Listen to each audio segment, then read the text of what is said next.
So welcome to all of you and good morning. I do understand that some of the engineering terms that we will have to use here may not be fully understood by everybody, but I will try my best to explain as I go on. The presentation will take about 1 hour. I will not be able to go through with you all the slides and all the details. It's 5 blackouts over more than 10 years, a lot of technical details. So I will only focus on the important highlights. But at the end of the presentation, we will show on the screen email address to which the participants can send an email and get a copy of this presentation, as well as all the published documents about blackouts over the last 5 blackouts. So let us start off with the presentation. So it's about lessons learned in Sri Lanka's 5 national blackouts since 2009. Now, what were these 5 blackouts? October 2009, September 2015, February 2016, March 2016, and most recently in August this year. So these are the 5 blackouts that I will summarize in this presentation. So for each blackout, I will try my best to explain the sequence of events and what the investigators said, and also how did the government react at that time, and were the remedies implemented by CEB, CEB being the operator of the transmission network in the country, and also to question the fact that why is Sri Lanka's power system seen to be inflexible. And of course, the question in the minds of many of you, will it happen again? I do not know. Let's see what factors may reduce the possibility of this happening again, or what factors may increase the possibility of blackouts happening more frequently. So let's move on. But before that, let us understand how a power system gets into a blackout. And knowing that half my audience are students who may not have even studied power systems yet, how does a power system go dead? What happens actually? You know, how can a large electricity system suddenly die? Now, as you know very well, electricity cannot be stored in the form of electricity. So therefore, electricity is stored only in the form of a primary fuel. It could be a fuel such as oil or coal. It could be the equivalent of a fuel such as stored water in a reservoir. So at any given time, the features of the electricity industry is that the customer demand and the electricity production, which is generation, should match each other. And the only difference, as you see in this slide right at the bottom, is the network loss. So therefore, the generation of electricity measured in megawatt should be equal to the customer demand measured in megawatt plus the network losses also measured in megawatt. So the match could be exact, then the system is in perfect equilibrium. If the match is approximate, then the system is still stable, but it could undergo certain variations of frequency and voltage. And it may be moving towards perfect match, or it may be moving away from reaching a perfect match. So an approximate match is also all right, provided the mismatch is very small. So when generation, that is G, and the demand plus losses are equal, the power system frequency will be stable. But if they are not equal, the frequency will be affected, positively or negatively. So in other words, the frequency that we measure in hertz or cycles per second is just like the ECG of a power system. If it is stable, then that means it's good. If it is fluctuating heavily, It's still good, but it may be unstable. It may move in the wrong direction anytime. It's not only power and frequency. There's another feature of electric power systems, which is called reactive power. So students of engineering will know we have real power and reactive power. In day-to-day life, we only talk about real power to say that such a power plant can produce 10 megawatt. That is real power.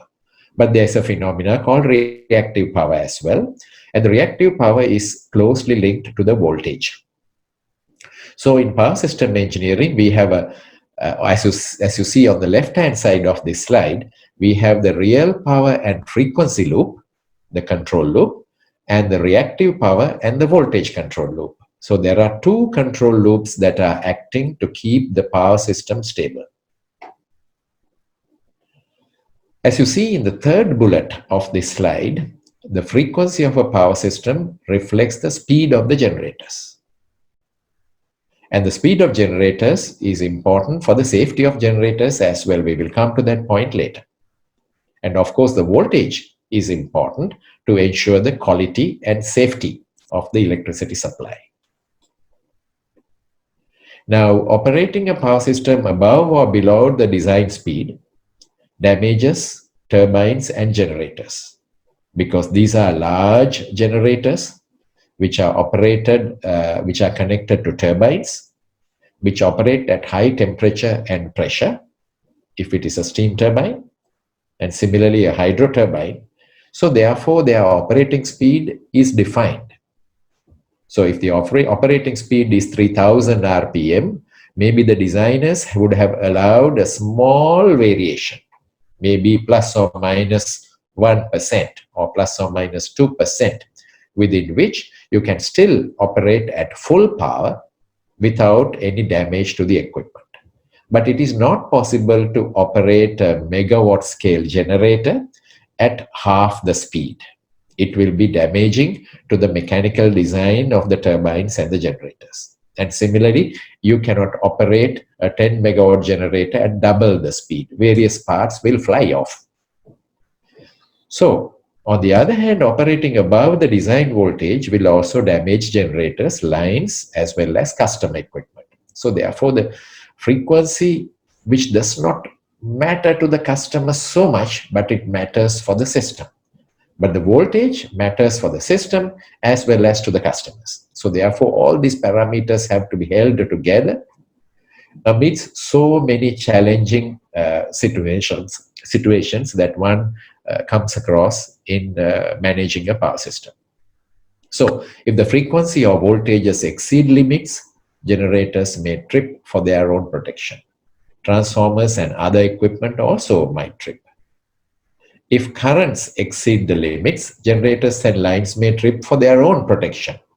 Of course, as we know, even at home, if the current on a particular circuit is too much, the MCB will operate. So similarly, there are devices that will protect transmission lines if they try to pass too much of a current.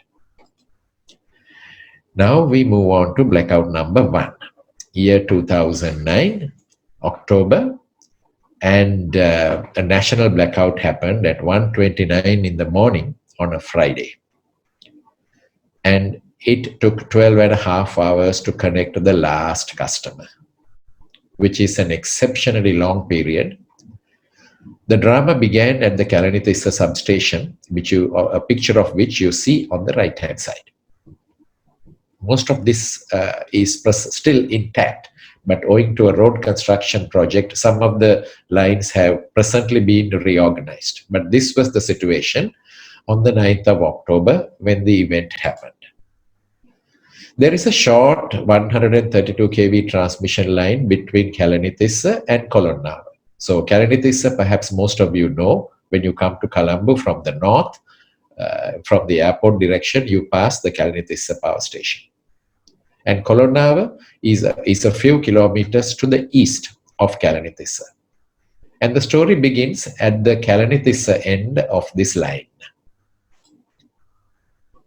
So what happened?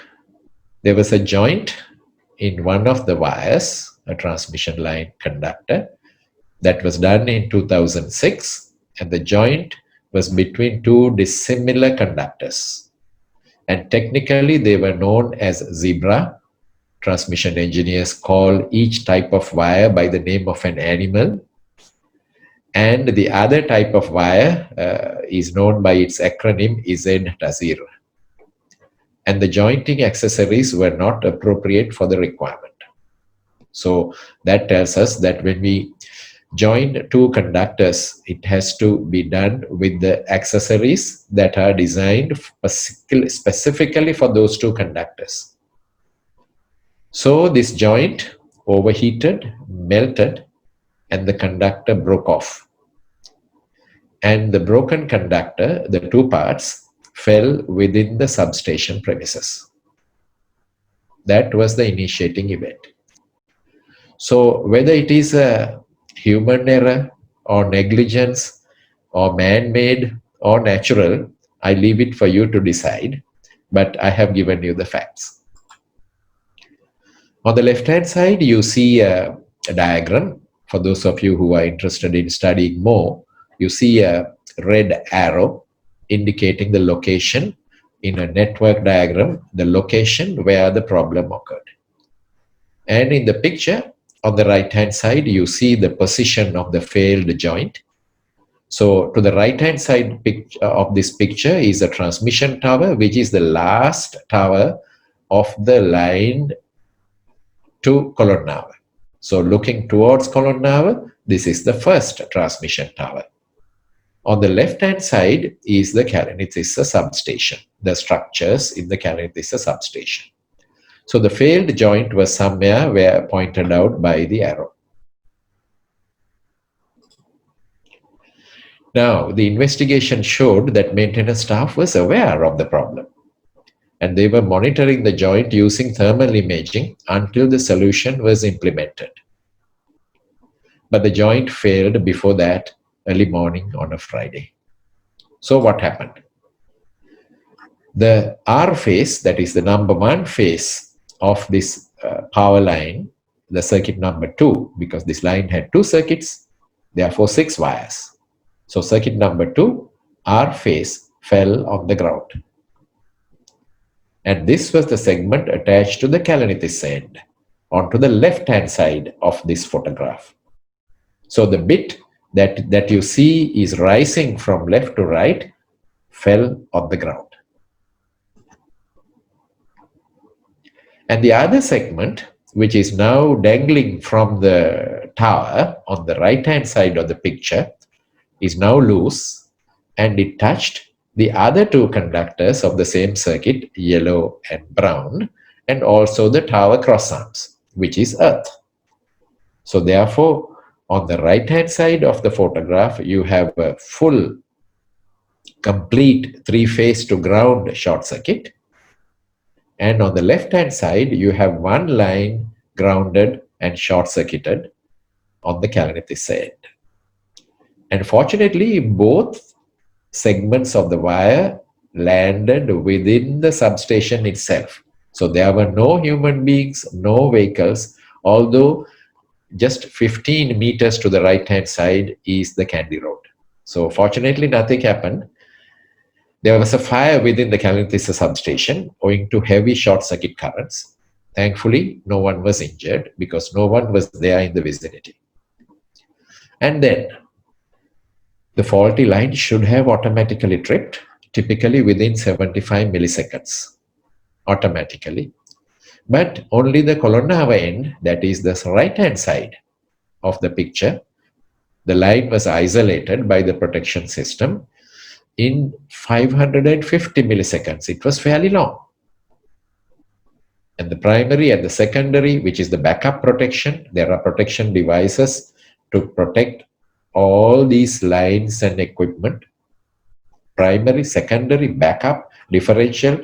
I will not try to explain the jargon to you, but just to tell you that there is protection. There is detection, automatic, without human intervention, to isolate this kind of a fault. But then, the segment on the left-hand side, which is one wire touching the ground, was not isolated. protection did not operate, and it continued to pass a heavy current. And what happens is that the generators connected to 𝗪𝗏𝗀 and the other generators elsewhere in the system, they feed the fault. All their currents increase, and they are now feeding the fault, and the generators throughout the system began tripping for their own protection, because either their currents were high, or their voltage was too low, the speed was too high. A variety of reasons would have caused each and every generator to trip one after the other. By 0 plus 3.5 seconds, it was all over. The country was in darkness at 1:30 a.m. in the morning. Only 3.5 seconds. This was a picture of the disturbance recorder. There are many pictures like this in these reports, but I will try to explain only this one. You will see at t equal, horizontal axis is time.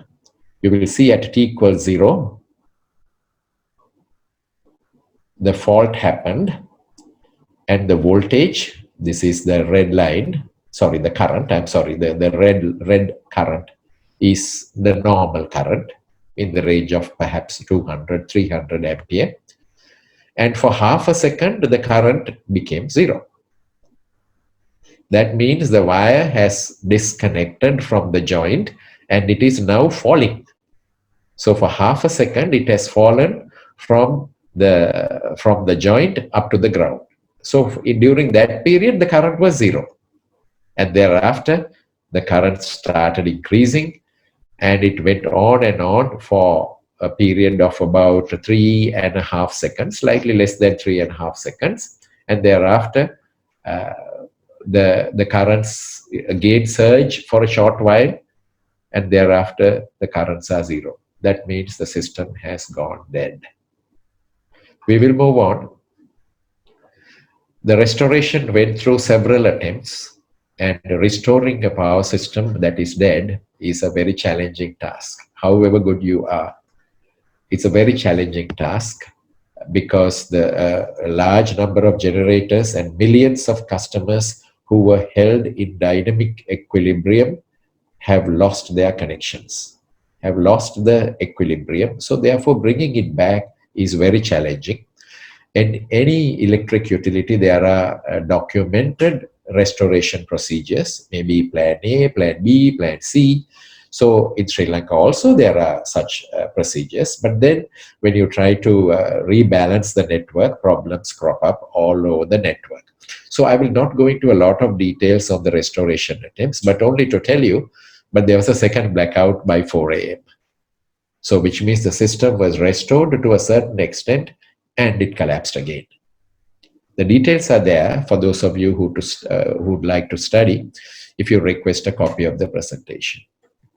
The third blackout, so this is the third one, happened at 9:26 a.m. the following day.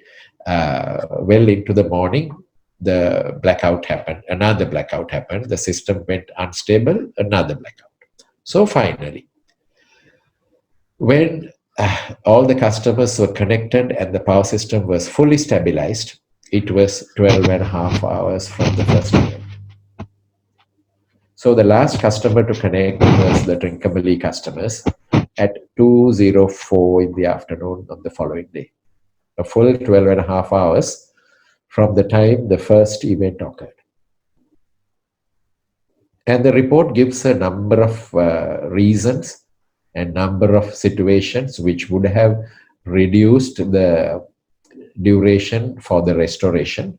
But this restoration was exceptionally long. This is year 2009.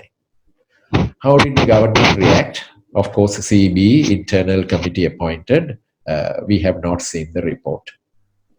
The Public Utilities Commission, the regulator for the electricity industry, had been newly empowered because 2009, the PUC was established, and within a few months, this happened. So they appointed a committee and a summary report was published. And the full report was never published even up to date. So therefore, I have seen the full report because I was part of the committee that did the investigation, but the general public has not seen that report.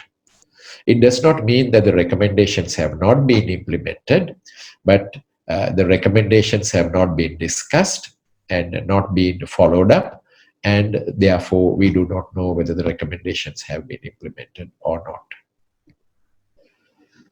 Now we go to the second blackout. So the second blackout was in September 2015. So as you see, for approximately 6 years, Sri Lanka did not have a complete blackout. And in September 2015, it happened again, almost close to midnight on 27 September. And the restoration was 4 hours after the first blackout.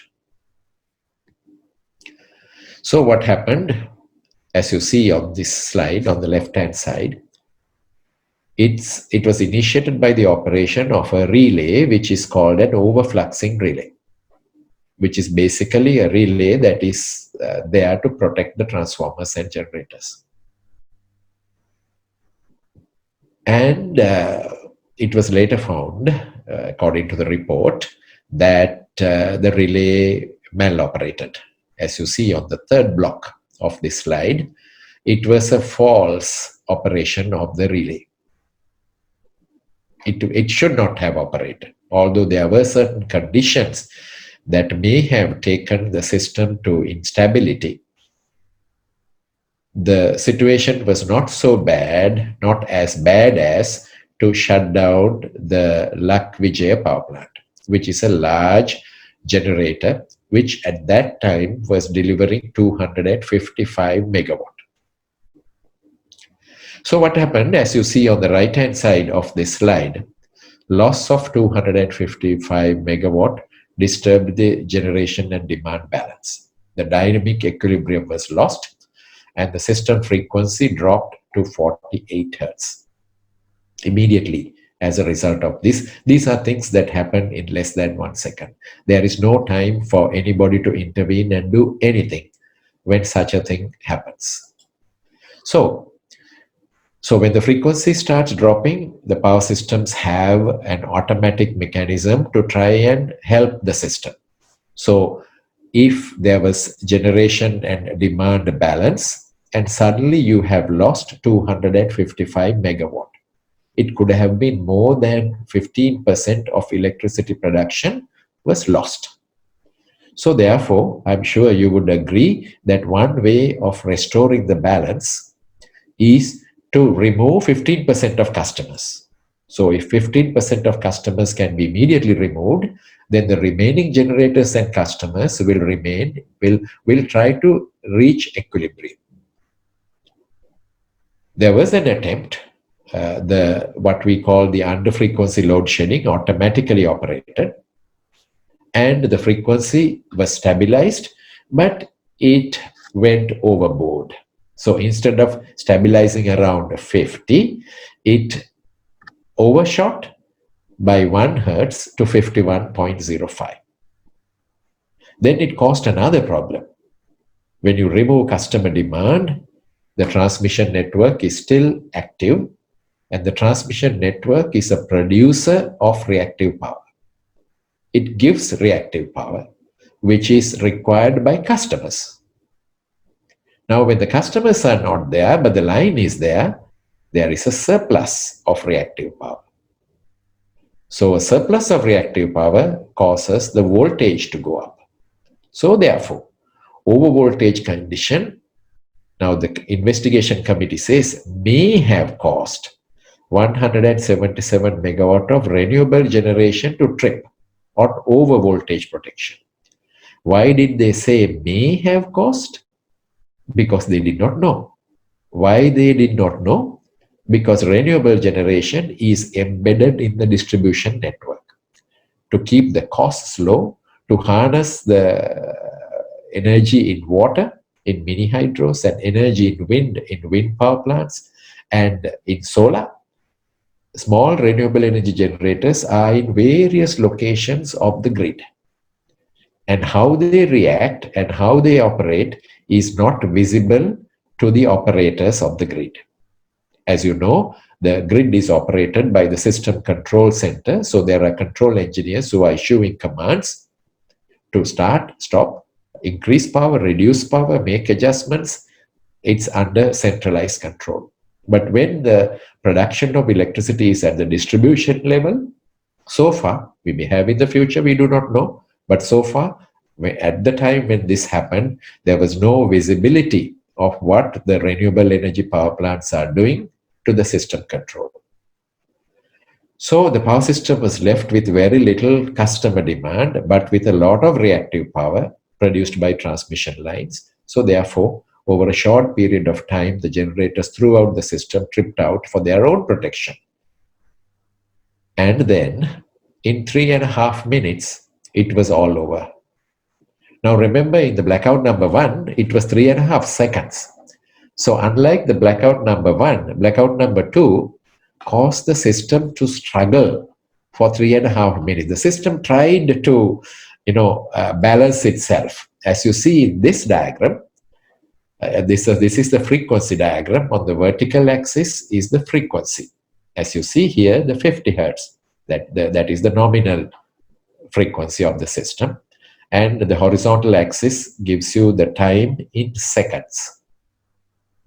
All right. So obviously, the frequency was not exactly 50 when the event happened. The frequency was slightly lower, but that's fine because that is within the operating band.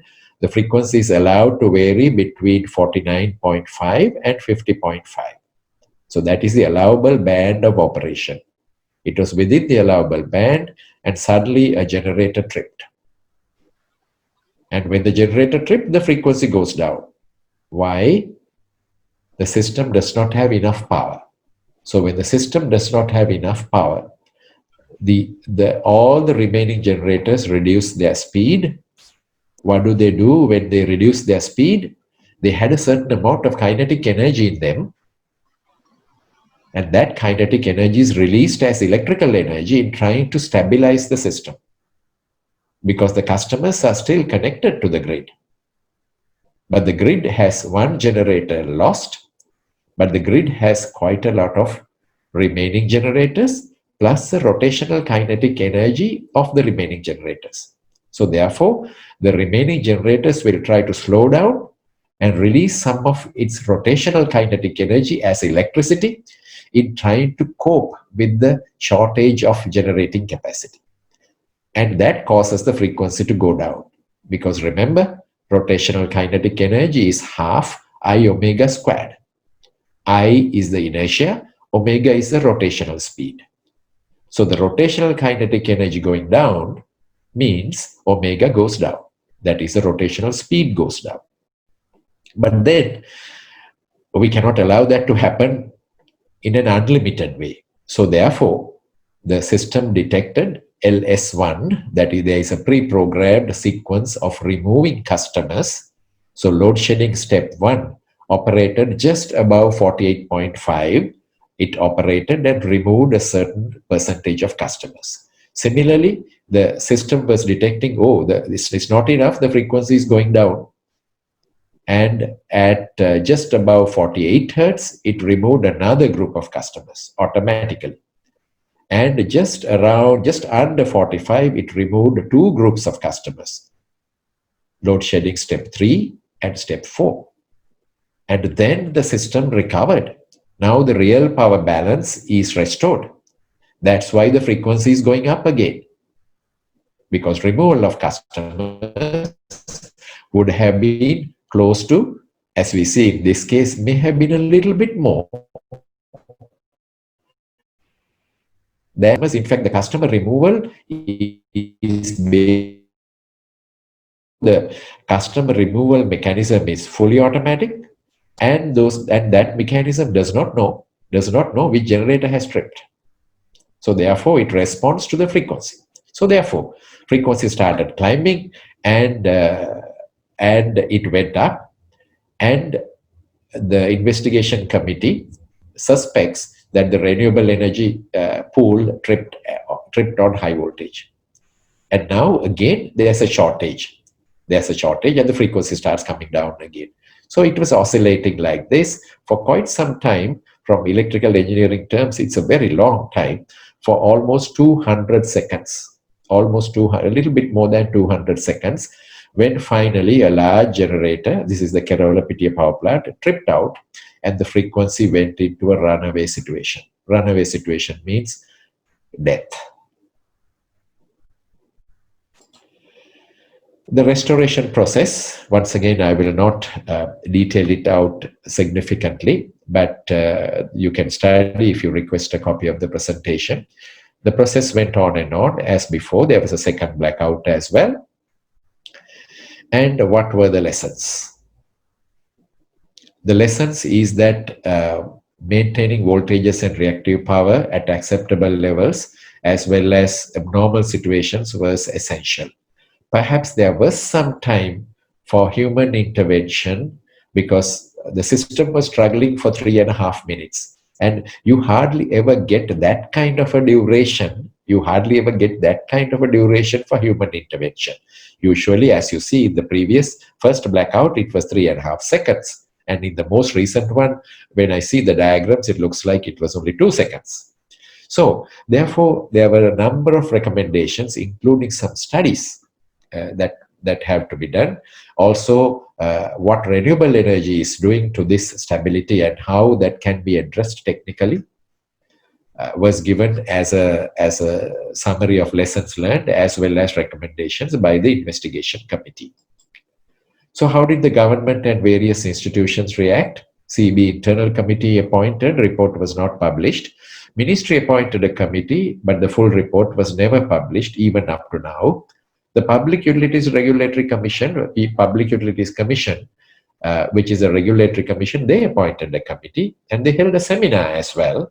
And a report on specific issues was published. Even now, it's in the public domain. You can read it on the website.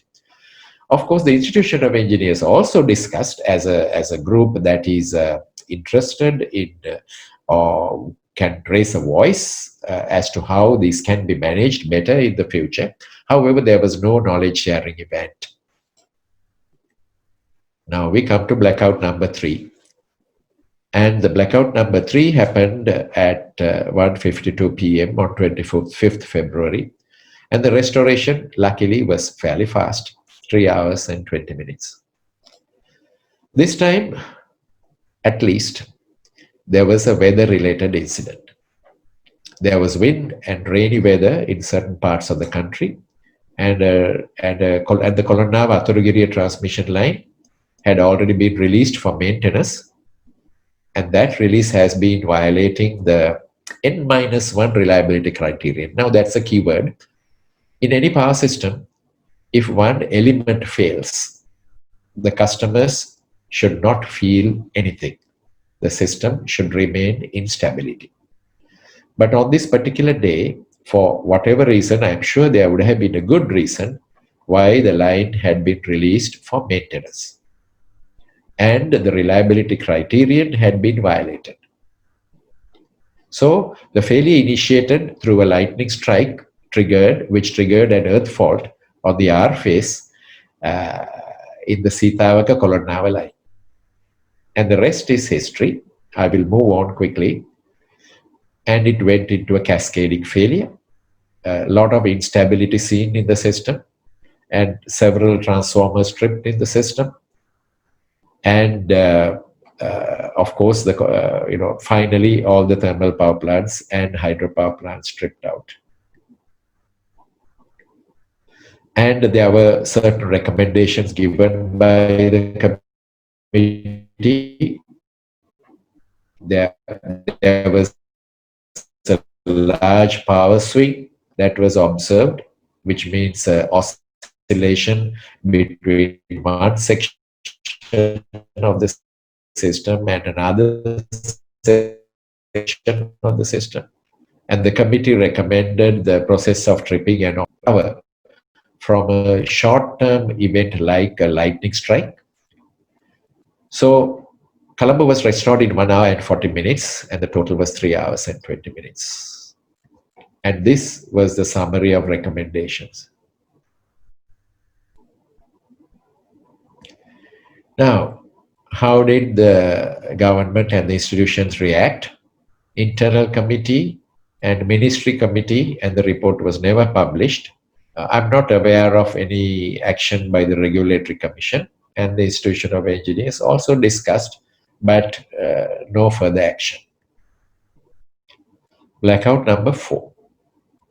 Sunday, 13th March 2016, and the restoration took 6 hours. Now, by this time, you would recall that we are in March and February also, there was a blackout. And the previous September, there was a blackout. So by this time, I suppose everyone was tired of the blackouts, and possibly investigators too were tired of studying 3 blackouts within a span of 6 months. So therefore, to my knowledge, there was no report published. Initiating incident was reported to be a tap change of a transformer in 𝗵𝗻, failing, triggering the nationwide blackout. And the 3 coal power plants went into emergency shutdown. And a few days later, another tap changer in 𝗪𝗪 substation caught fire. So there was widespread speculation, no documentation, only speculation that there were some maintenance lapses on particularly the transformer tap changes. A formal report was never written or published. Now we come to blackout number 5, the most recent one, with which most of your memories are still fresh. It commenced at 12:30 p.m. on 17th August, and it took 16 hours and 16 minutes for restoration. So I'm quoting from the report, interim report of the committee that was appointed by the Ministry of Power to study the blackout. The interim report has been published. The final report is awaited. So what happened? There was routine maintenance going on the 220 kV isolators of the bus coupler bay at 𝗪𝗏 substation. It's a lot of jargon, I know. There's no time for you to fully understand it, or no time for me to fully explain it to you. It will be adequate if you understand that there was some maintenance going on, and when maintenance is done on a substation, for the safety of people working, the conductive parts should be connected to earth. That is, in case some unexpected energization happens, the human beings working on the maintenance task will be safe because all electrical parts, all conductive parts are connected to earth. So, having connected it to earth, maintenance work was going on. Maintenance work could have been cleaning, oiling, checking, testing, a variety of activities. There are some mechanical devices in a substation. They also have to be checked. So, it's widely accepted that this earth switch was not removed, but there were no people around, but power was restored to the substation, the section of the substation, while the earth connection was still on. So it can be classified as a human error. It can be classified as a human error, creating a 3-phase to ground fault. Now you remember in the blackout number 1 in my list in 2009, owing to the conductor failure, the joint failure, that also created a 3-phase to ground fault. But that was, with a delay, was isolated by the protection system. So here too, a 3-phase to ground fault occurred, and it was isolated by the protection system in 154 milliseconds. 154 milliseconds. So, of course, there are some thoughts among professionals that this 154 milliseconds is too long. It should have happened in 75 milliseconds. So by then, the nearby 𝗪𝗏 power plant and almost simultaneously the coal power plant had already been disconnected from the grid. Within 154 milliseconds or soon thereafter, the 2 major power plants in the system were disconnected for their own safety. So that was the initiating incident. Of course, for students of power systems, a three-phase to ground fault is usually a rare occurrence. You find three-phase to ground faults only in textbooks. You hardly ever find them in real life. But as you see over the last 5 blackouts, the first one and the most recent one had three-phase to ground faults. The first one owing to a conductor joint failure and the dangling conductor creating a three-phase to ground fault. In the most recent one, certainly human error creating a three-phase to ground fault. The worst possible fault that can happen in a power system. So now the two major generators are out and the system could not stabilize itself. And there was tripping all over the system and the system went into a blackout. Now this is the frequency plot, again from the committee report that has been published, the interim report. So at time equals 0, of course the real time, Sri Lanka standard time is also stamped there, 12 hours, 30 minutes, 27 seconds, 0.047. So as you can see in power system engineering, even the seconds are divided into thousands of a second. So 27 seconds and 47 milliseconds. That's where the zero crossing point is marked. And the bus bar fault occurred just before that, just before the zero crossing point. It's the way the diagram is plotted. And first of all, the three-phase to ground fault happened, and the investigation committee says basically the voltage in a large part of the western province became 0. So when the voltage becomes 0, there is no customer demand. The generators are still working and rotating and producing electricity, but suddenly a major share of customers is not there. Therefore, the generators accelerate. So during this period, during the first 150 milliseconds, we are in this zone, the customer voltages was 0, therefore no demand, but the generators were producing electricity. So the only thing that could happen is that generators will accelerate. Now, sudden acceleration is very damaging for particularly large steam generators. So therefore, in this particular situation, it was not under frequency, but this was over frequency that caused the coal-fired power plant to trip out. So it was the third generator first and the second generator and thereafter the first generator. All of them tripped for various reasons. Of course, we can go into a lot of details for various reasons. Now, by the time the generators trip out, the 𝗟𝗏𝗪 protection has worked and removed the fault. Now the customers are back in the system. Your lights came up again. Now the customers are back, but 3 major generators at the 𝗟𝗏𝗪 power plant, which are the 4 largest generators in the system, are not there. So therefore now the frequency starts going down. That's what you see over here. And now the under frequency protection system tries to help. That's why there is some relief. There's, frequency tries to stabilize, but then it's too much for the system to stabilize itself. Frequency goes into a runaway situation. So by the time you come here, it's a total blackout. So that's what happened in the recent. And in less than 2 seconds, it was all over. In fact, that's the fastest blackout that we have ever seen. That in the recent past, in 2 seconds, it was all over.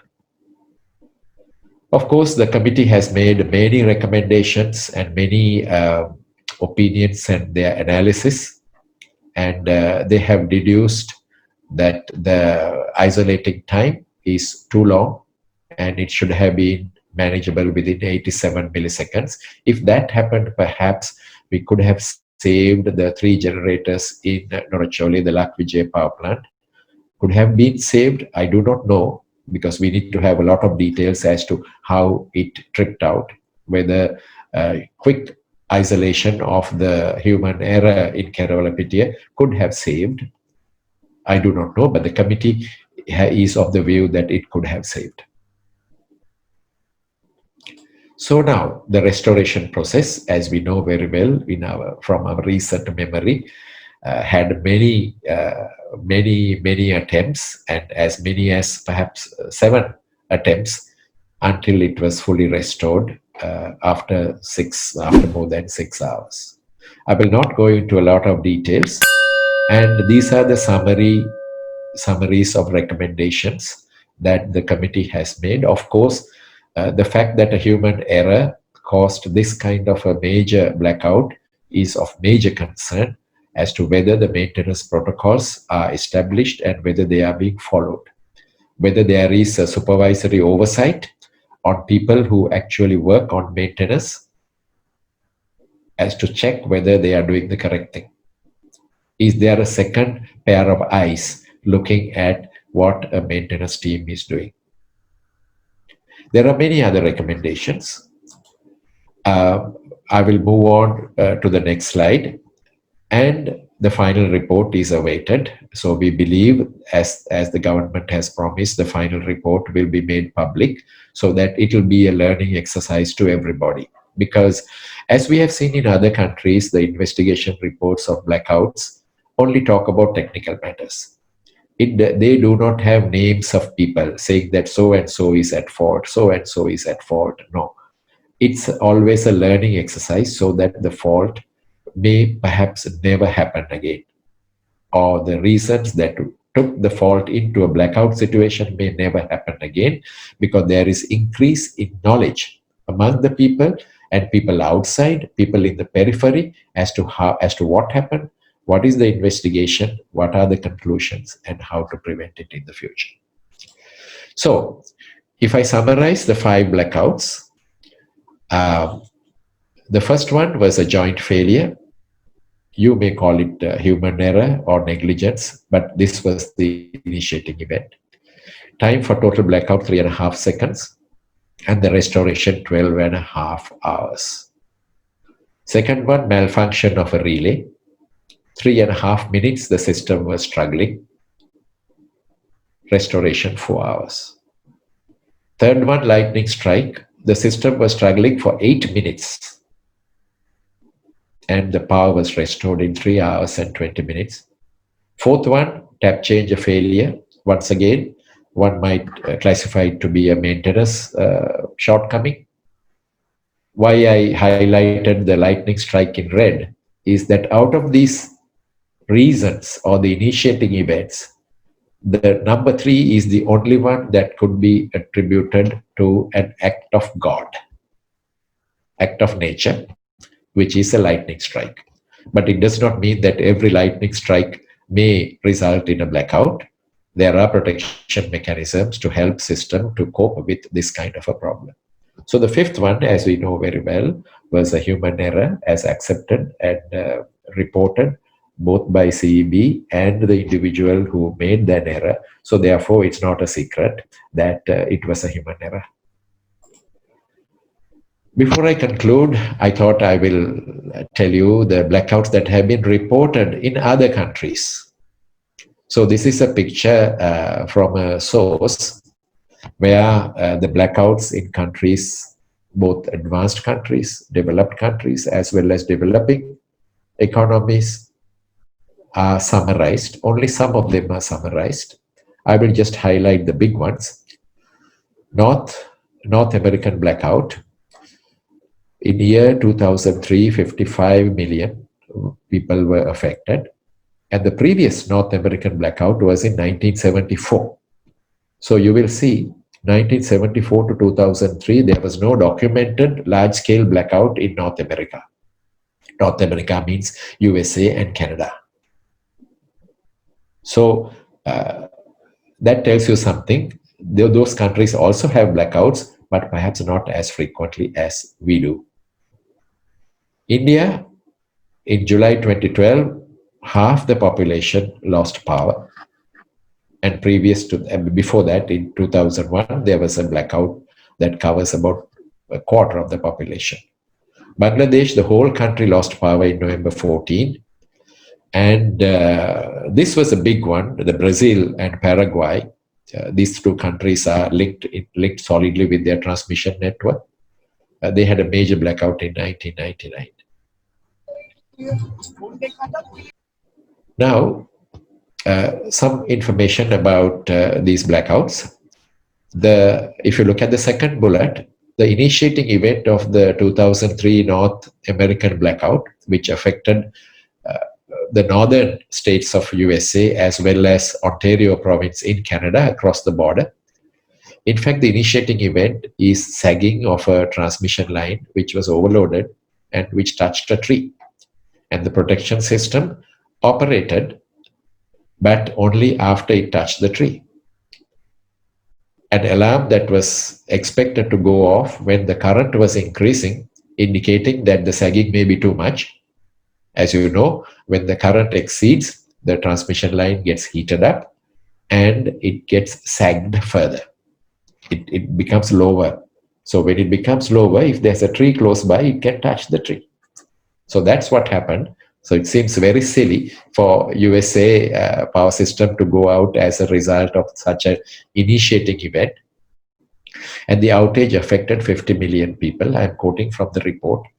And shed 62,000 megawatt. It's a very large amount. In Sri Lanka, we are talking about 2,500 megawatt for the whole country. And in USA at that time, it was 61,000 megawatt.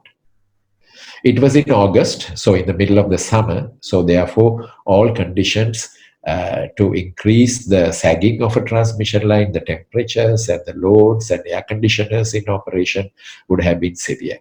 50 million people lost power. Now this is the important thing. Full restoration took 2 days. So when the last customer was reconnected, it was 2 days from the initiating event. You might ask why. In most of these blackouts, if certain protection systems do not operate properly, the blackout happens together with equipment damage. Now, as you would have heard in Sri Lanka's blackouts, in fact, all of them, 𝗟𝗏𝗀 had a fire, but it was nothing that caused extensive damage. The 𝗟𝗏𝗀𝘀 power plant in 𝗨𝗨 had a safety, let us say a safety valve operating, which was not a damage, which was an intentional safety feature. So it takes a day or two, or maybe they say 4 days, up to 4 days to replace that safety valve. But apart from that, there is no major damage as such. But in some places, in some countries, we have seen restoration takes a very long time. UK, 2003, the London outage at 6:30 p.m. and the restoration was very quick in 34 minutes. Just last year, UK had a partial blackout initiated by a lightning strike, followed by the loss of generation, which included a large wind farm and a large combined cycle power plant suddenly tripped out of the system. And approximately 1 million customers were without power, and the restoration took only 45 minutes. So therefore, with regard to UK, it seems that they successfully managed to isolate the problem to a portion of the country, not the whole country. And the restoration seems to be much faster than what we can achieve in Sri Lanka. India, I've given you some details, and it has, in certain areas, it has taken much longer for restoration. Brazil, the major blackout in 2009, as you see in the last bullet, it has taken 10 days to fully restore power. And I read in the literature a blackout in Venezuela, where it has taken 1 month to restore the power. That is because definitely equipment damage when the blackout occurs. So when equipment damages And if you do not have replacements for those equipment, it takes time to borrow or buy such equipment and install them. And these are heavy pieces of equipment such as transformers, generators, transmission lines. They do take time for replacement. So Venezuela has taken 1 month. Here, Brazil and Paraguay, 10 days. So I'm coming to the concluding slides. Challenges to maintain the stability in the Sri Lanka grid. What are the challenges? Why are these things happening? So this is something that we should question and understand better. The features I see in the system are that the system is small and the system inertia is small. Now, what we mean by inertia is that, if you remember your mathematics, inertia, the mathematical notation is I, and half I omega squared is the stored kinetic energy. So if your system has generators which have lower I, that is lower inertia, the rotational kinetic energy stored in your system is less. So when the rotational kinetic energy stored in your system is lesser when compared with a larger power system, then with the slightest disturbance, your frequency will go up or down. Frequency goes down if there is less generation and more demand. Frequency goes up when there is more generation and less demand. As you see in the most recent blackout, the 𝗟𝗏𝗀 power plant tripped out owing to a rate of change of frequency exceeding 2 Hz per second. So the generators were accelerating at a rate which was harmful to the generators. Therefore, the protection operated. So if our system had a higher inertia, which means the rest of the generators in the system were also as heavy as 𝗟𝗏𝗀, heavy means high inertia, then the acceleration would be slower, because as you know, a heavy system takes time to accelerate. A tiny, lighter system can be accelerated quickly. So the tripping of these generators were owing to excessive acceleration. Remember, why did it accelerate? 𝗟𝗏𝗪 voltage was 0. So therefore, much of the country customer demand was experiencing a 0 voltage, means no demand. Customers are still connected, but no demand. Lights are off, but the switch is on. And then, therefore, the generators accelerated. Secondly, in our system, when there is a disturbance, load shedding is inevitable. Why? Because we have very little stored energy in the system in the form of rotational kinetic energy. So therefore, we do not have mechanical energy to make up for a shortage of generation. And when that happens, the only option is to shed customer demand. And there is no redundancy in generation and very small spinning reserve. Now remember, generators take time to admit more fuel or more water in their systems and provide more power. It cannot be done in less than 1 second. For a water valve to open, a fuel valve to open and admit more real power into the power plant and try to make up for the lost generation, it takes something beyond 2 seconds, because these are electromechanical devices. So the power system will have to manage with what it has for typically 2 seconds by using automatic mechanism to balance the supply and demand. So with no redundancy in generation and with minimal spinning reserve, our system is very weak in meeting emergency situations. Now why? Why don't we have it? Because even if we love to run more generators in the system, more than what we need, because remember, adding generators means you increase the rotational kinetic energy in the system. And if you have generators operating but not fully loaded, If there is a shortcoming, they can open the valves and bring more power in. We call that spinning reserve. We call that spinning reserve. It is spinning, it is rotating, but not fully loaded. It can provide more power. But then why don't we have a spinning reserve? That is because it costs money to run spinning reserve.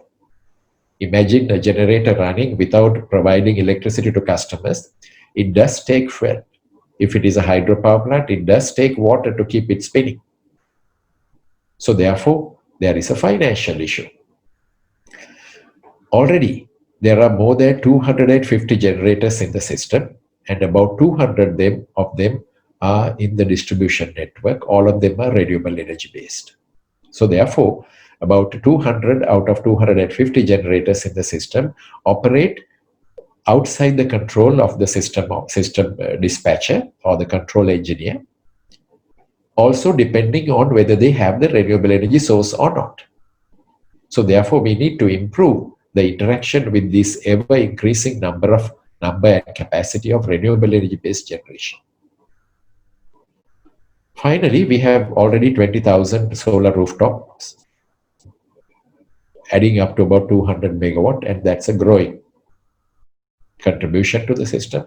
And how they are behaving is still not fully known to the system dispatcher, the operations engineer. So these are the existing and worsening challenges in our system.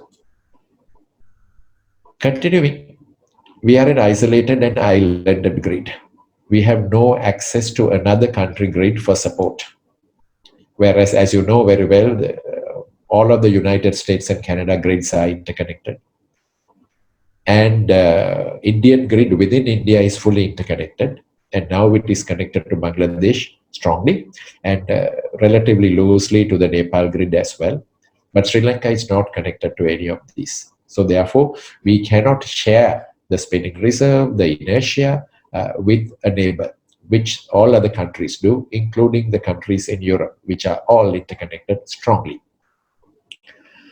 Of course, in the background is the customer's unwillingness to pay the costs. Because as you know very well, the cost of production and delivery of a kilowatt hour of electricity this year is about 23 rupees. But the customers pay only 16 rupees 60 cents. And customers are unwilling, or the decision makers assume that the customers are unwilling to pay more to meet the costs. So when you run an electricity utility in a bankrupt situation, that electricity supply is always trying to save money by not running spinning reserve, not running expensive generators, even if they are useful to make the system stable. Of course, the customers are always expecting lower prices for the electricity they buy from the system. And they expect higher prices for the electricity they sell to the grid, such as solar. And the customers want increased reliability, and some of them want to be an employee of the electricity utility.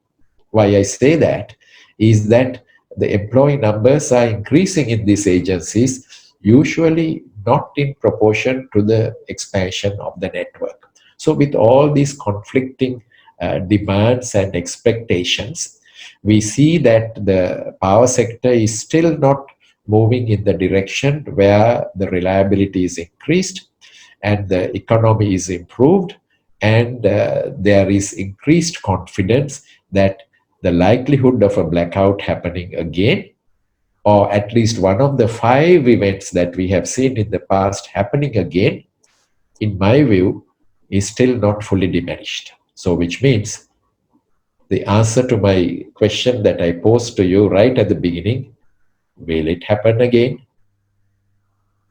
Maybe human error, not.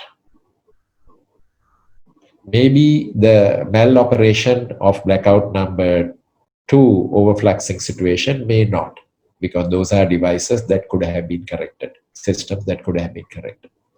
But there could be another event, an act of God, in which all the shortcomings of our network will come to light again.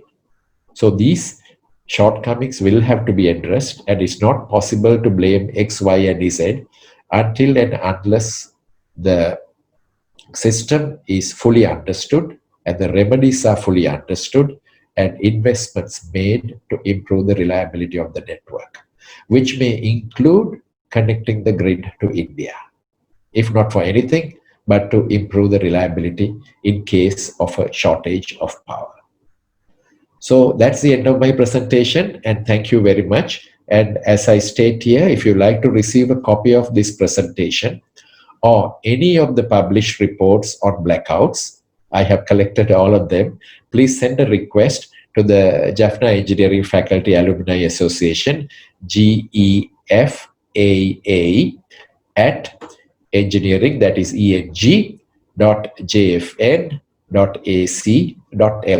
You have it, you see it on the screen. So if you want, please note down this email address. I will leave it here for some time, and send an email to this address, and you will get a link to a load of reports and this presentation. Thank you very much. Thank you so much, sir. Now let's move to the Q&A session. There are some questions arise from the audience right now. First one is, how does N1 criteria happen in the power system? N-1, I think. Yeah, N-1. N-1. So it's like this.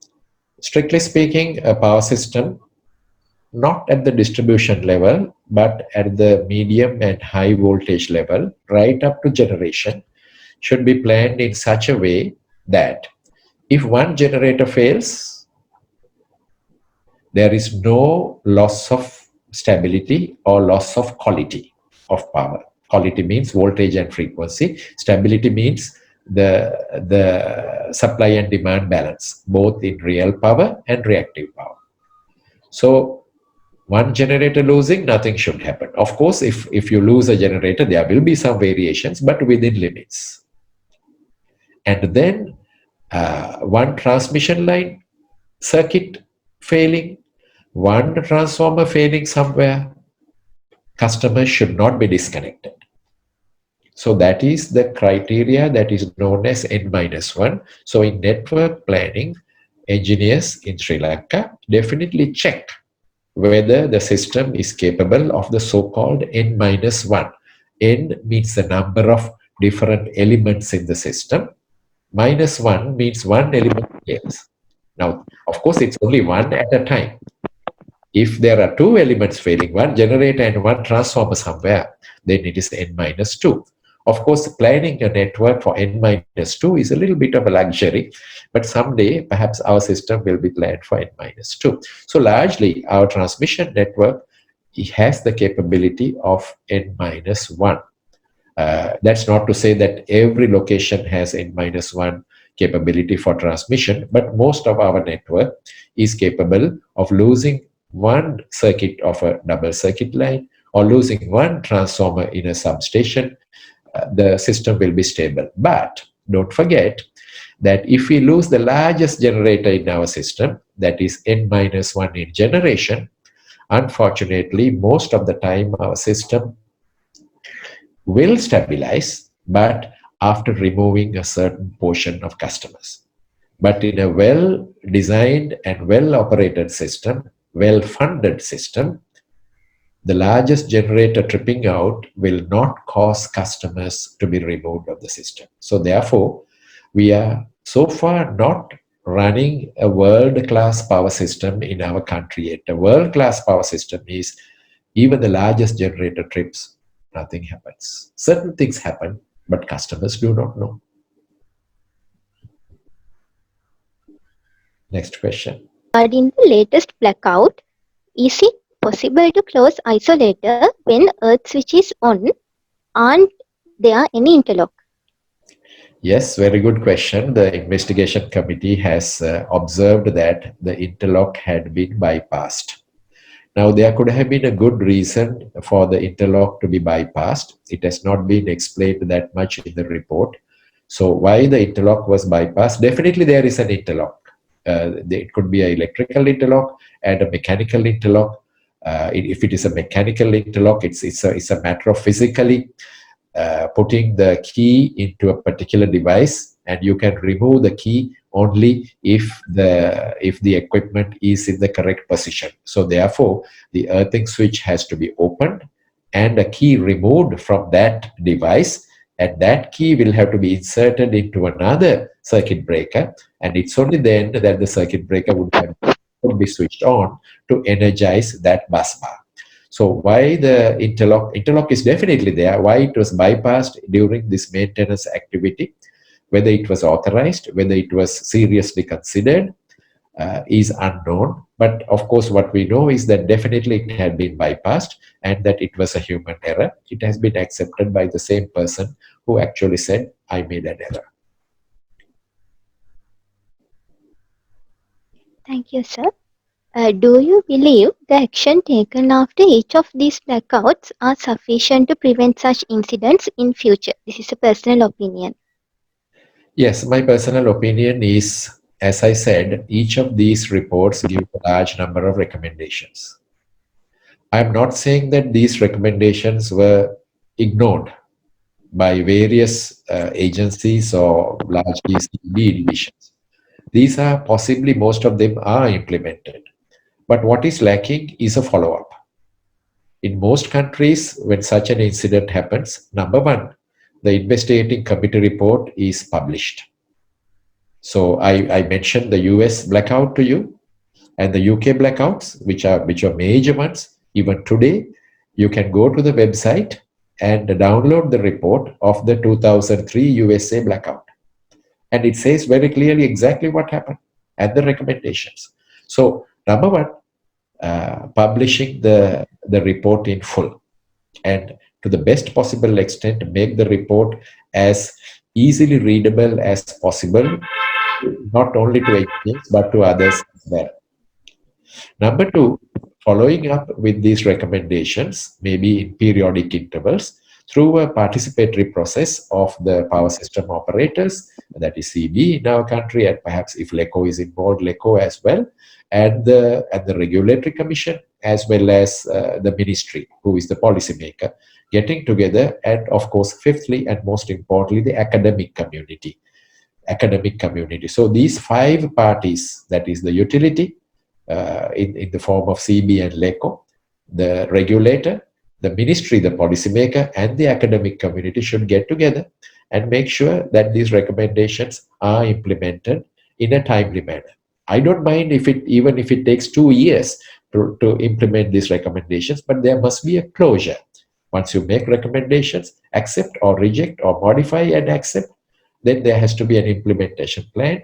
And one fine day, people should gather again and say, all right, there were 15 recommendations, we accepted 12, and the 12 have been implemented. It could be 2 years later, but then there has to be a closure to an event like this. Unfortunately, what we see in Sri Lanka is, number one, the report is never published. Number two, there is no closure. So therefore, that's why I had to say over and over again, I do not know what has happened to the recommendations. I do not know where the report is. That is the reality of the situation. That is the shortcoming in the management structure of our utility industry. Next. Thank you so much, sir.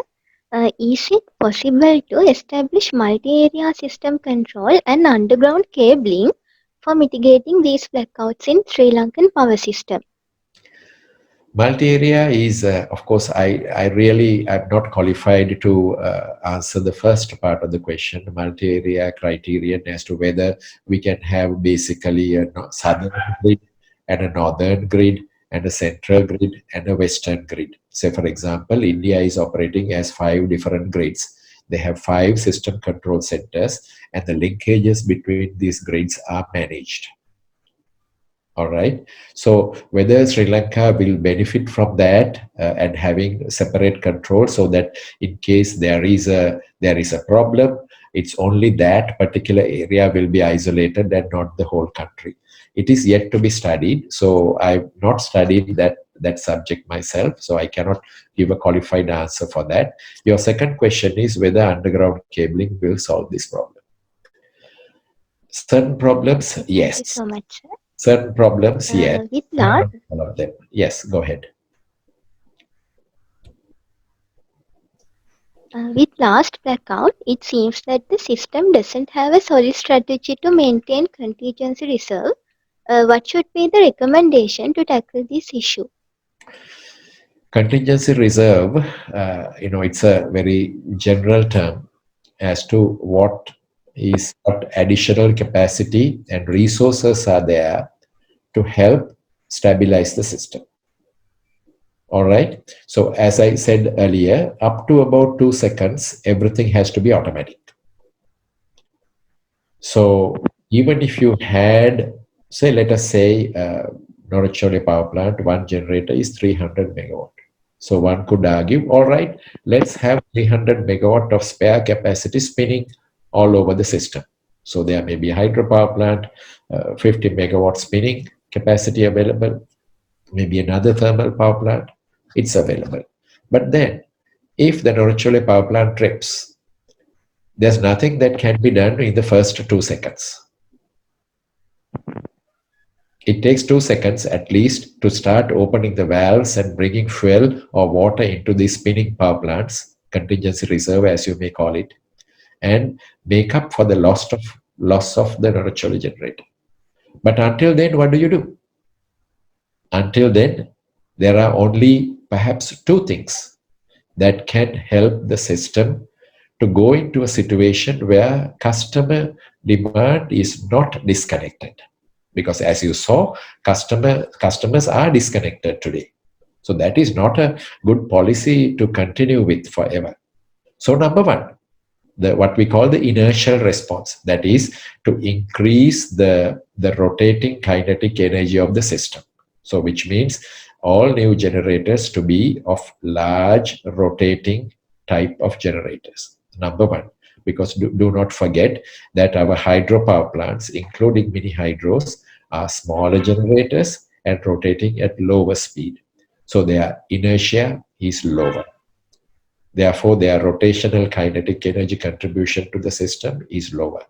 So it's only the larger generators that are coal-fired steam, in the future gas-fired steam, presently oil-fired steam, which are large and rotating at high speed, will add heavy kinetic energy to the system.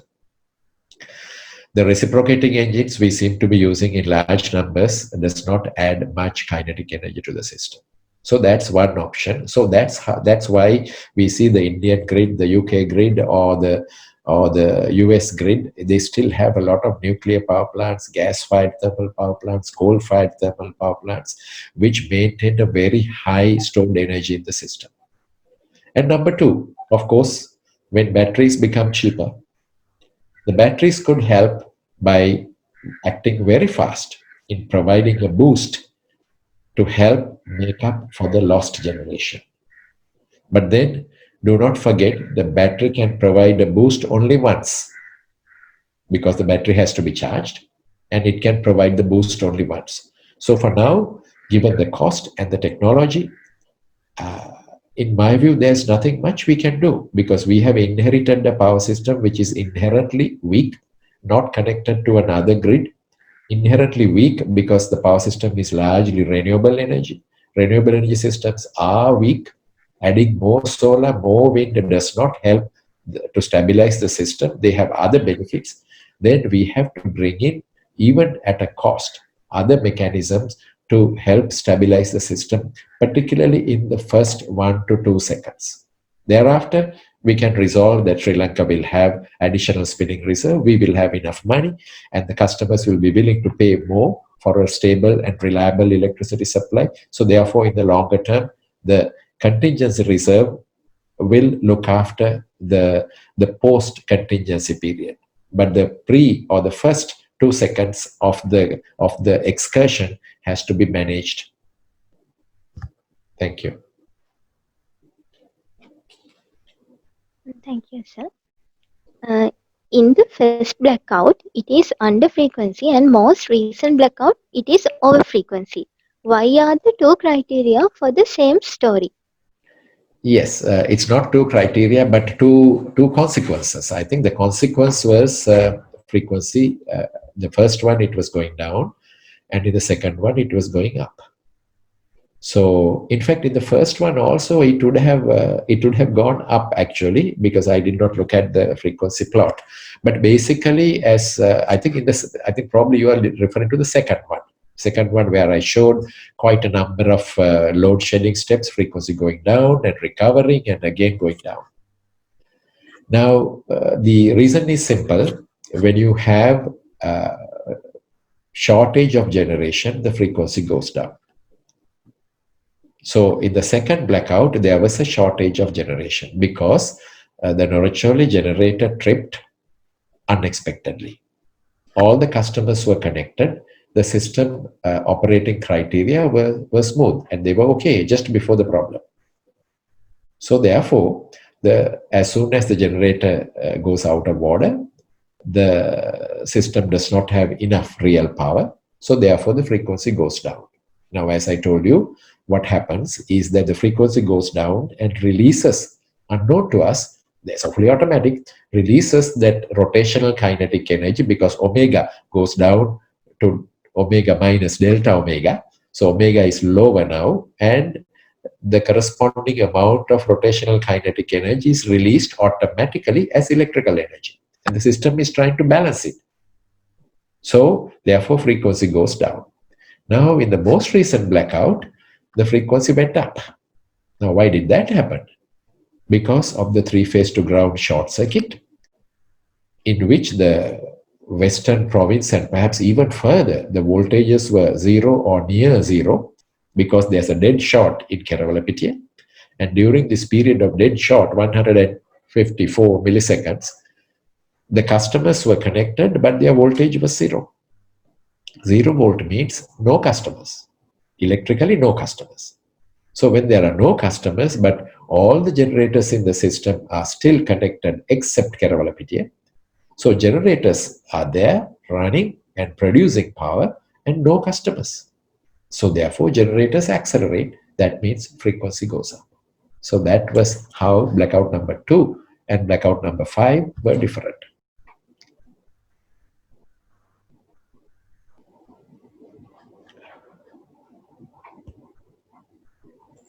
Any more questions? Yes, sir. There are lots of questions, but with the limited time, we will go for our last question. Yes. Is it possible to use a battery storage system, just as in South Australia, to cater the demand in case of generator failure? Yes, I think the short answer is yes, provided we fully understand the capability and the limitations of the battery, because remember, the battery can be discharged only once, then thereafter you have to charge it. So therefore, yes, it is a solution. In fact, Australia also piloted or tested the capability of a battery to help the system to reduce the contingency reserve and replace it partly with a battery. But don't forget, the Australian system is largely dominated by very large share of coal-fired power generation and also gas-fired power generation, and good linkages to other areas of Australia and to Tasmania as well. So it's a large grid. So therefore, the amount of the proportional investment one has to make will be smaller for a battery storage, but here it will be proportionately higher. But theoretically, in principle, the answer to your question is yes. Do you think that increased system inertia could help reserved system from going into total blackout, because large system inertia can limit the dF/dt? Yes, because if you look at, well, I cannot say that all blackouts could be prevented by simply having more inertia in the system. Because if your system is large and heavy, what I mean by heavy is that its per unit inertia is higher. Students of power system will know that the system inertia is measured in terms of seconds. You might wonder, why you measure the inertia in seconds. It's as follows. If you say the inertia is 8 seconds, that means the stored rotational kinetic energy is equal to 8 seconds of system power output, or let us say system energy output.